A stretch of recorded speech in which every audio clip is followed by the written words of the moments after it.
नमस्कार दोस्तों, कैसे हैं आप लोग। ओवर एज गाड़ियों का पूरी तरह बैन के खिलाफ सुप्रीम कोर्ट क्यों पहुंची दिल्ली की रेखा गुप्ता सरकार। क्या है पूरा मामला, आइए जानते हैं विस्तार में। ओवर एज गाड़ियों पर बैन के खिलाफ दिल्ली की रेखा गुप्ता सरकार ने सुप्रीम कोर्ट में याचिका दायर की है। यह याचिका पुराने वाहनों पर लगे पूर्ण प्रतिबंध के खिलाफ है। सरकार चाहती है कि 10 साल से ज्यादा पुराने डीजल और 15 साल पुराने पेट्रोल गाड़ियों पर लगा बैन हटाया जाए। सुप्रीम कोर्ट अब इस मामले में 28 जुलाई को सुनवाई करेगा। सरकार का कहना है कि प्रदूषण कम करने के लिए गाड़ियों पर बैन के अलावा भी बेहतर तरीके हैं। दिल्ली सरकार ने याचिका में क्या कहा।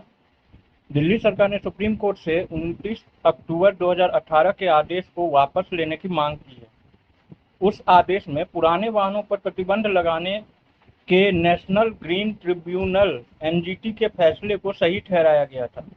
अब सरकार चाहती है कि कोर्ट इस मामले पर दोबारा विचार करे। सरकार का कहना है कि दिल्ली एनसीआर में प्रदूषण एक गंभीर समस्या है और इससे निपटने के लिए एक अच्छी नीति की जरूरत है।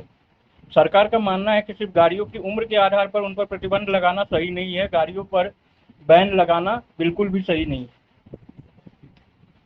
अदालत ने यह भी कहा है कि ओवर एज गाड़ियां जहां कहीं भी नजर आएगी उसके खिलाफ एक्शन होगा। संबंधित पदाधिकारी मोटर व्हीकल एक्ट के प्रावधानों के अनुसार गाड़ियों को जब्त करेंगे और कानून के अनुसार उचित कदम उठाएंगे।